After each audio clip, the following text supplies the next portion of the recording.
Hey guys, welcome back. So now we're jumping back into Maestro World War M, where we find Maestro taking on a classic creature that is larger than life, who actually is a throwback character from the early issues of the Fantastic Four, who at that time was said to be the largest living creature on Earth. And now we get to see him go toe-to-toe with the Maestro. So let's get into it. But first, if you're new to the channel, be sure to subscribe to get your spills every week.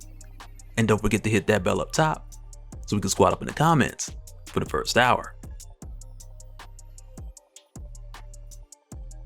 Alright, so when we jump back in, we pick right back up from where we left off, with a drunk and enraged Namor making his way to Dystopia, hell-bent on seeking vengeance on Maestro for him recently killing his wife and his son. But when Namor coming here, he shows up with his #1 guard, proclaiming Imperious Rex, and with doing so, bringing the biggest, baddest, most destructive beast that he could find. And initially when I seen this, I was like, have I seen this guy before? But I wasn't absolutely sure, so I was like, let me wait till the next issue. And as it turns out, this is Giganto. And for a bit of backstory on this guy, he had initially appeared in Fantastic Four issue 4 back in 1962, which at that time for this guy was kind of the grand opening, grand closing kind of thing. Kinda, sorta, and I'll show you what I mean right here. Because back at the time when Johnny Storm, Human Torch, had found Namor, who had lost his memory and at this point was just believed to be a homeless guy who was just beating the brakes off of everybody, until Johnny burnt his beard off and was like, oh snap, I know that guy. But from here, Johnny had helped Namor get his memories restored by flying him back to the ocean, so that once Namor was back in the water, his memories would come back, only then for Namor to go and return to his kingdom to find it as a radioactive wasteland, which at the time was a result of many test bombings, which enraged Namor, and when he came back he told Johnny that he just signed the death warrant of the human race. And though initially this appeared to be Atlantis, later on we get the further details that this was just an Atlantean outpost.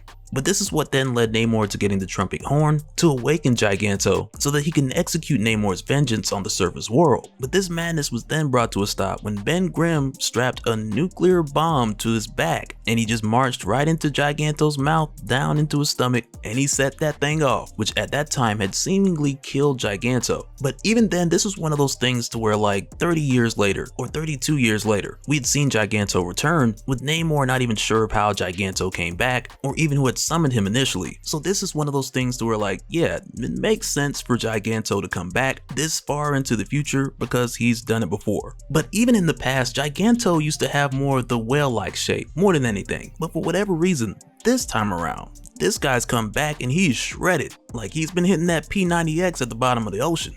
And let me know in the comments if you remember what P90X is. But for Giganto returning here, a number of times he's been referred to as like the largest living thing on Earth. And with him stomping his way into Dystopia, you have the Abomination who's kind of thinking like, well, how did they kill this thing last time? Wasn't it like a nuclear bomb or something? And he's kind of like, man, there's never a nuclear weapon just laying around when you need it. Which in a way feels kind of like a wink and nod to Fantastic Four issue 4.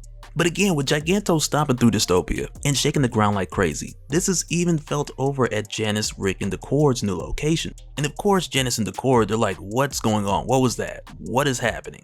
And Rick's more or less like, it's Godzilla, kinda. But he pulls up the footage on their surveillance, which lets us know that they're seeing everything that's going on over there. But also what we come to find rather quickly with Namor, because again, like we'd seen, he'd been drinking. But it comes to the point to where he hears the voice of his son and his wife as like the devil on one shoulder and an angel on the other, with his son telling him that he's doing the right thing, and his wife of course telling him to stop and to consider the people of Dystopia, like they have families here as well, and this is their home. But at a moment's notice, Leonard, Namor's son, just pushes his mother off of the top of Giganto's head, and she then hits the ground and gets stepped on. And right then it's like, man, so much for any positive influence getting through to this guy, because the devil on his shoulder just killed the angel. Like he must be drinking that Future Imperfect Hennessy. But then Maestro then takes his opportunity to go after Giganto, only to then catch a backhand slap, which sends him all the way back to his palace and on top of his throne. And props to Giganto for doing this, because usually that's something somebody would trash talk and say, like, oh man, I'll backhand slap you back to the palace on top of that throne.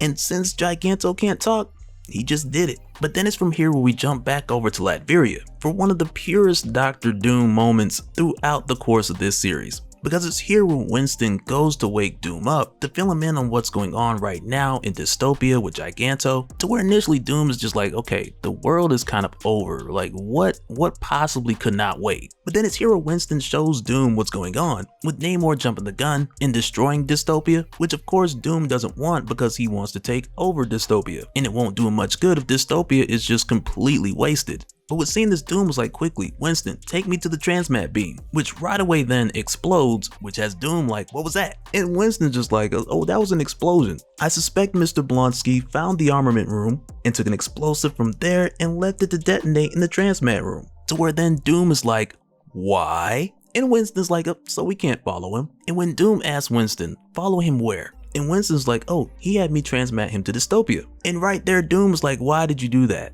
And Winston's just like, because the Abomination had asked me to. And Doom had asked Winston to accommodate the guest whenever possible. So that's what Winston did. And I'm gonna tell you, man, like the look on Doom's face after Winston says that, the look on Doom's face is just like, you serious right now?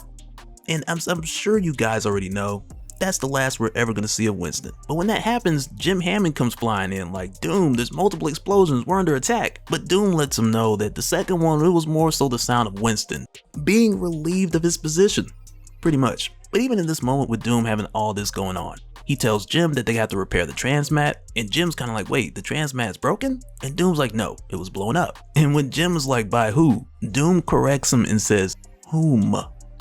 Because with all this going on right now, Doom is petty enough to be correcting people's English. But then back over in Dystopia, we then run into this crazy moment where Emil sees this woman and this kid who to him looked like his late wife, Nadia, and with him seeing her with the kid, it makes him think of the life that they could have had. But when Emil sees them here running for their lives, they're nearly about to get stepped on by Giganto. But Emil then jumps into action and catches Giganto's foot, just in the nick of time, giving this lady and this kid the opportunity to run away. But Emil isn't able to hold up Giganto for that long before he's then stomped into the ground. But this lady and her kid, they then turn around to come back and thank Emil for saving them, only to then get crushed by this huge letter A that falls right on top of them.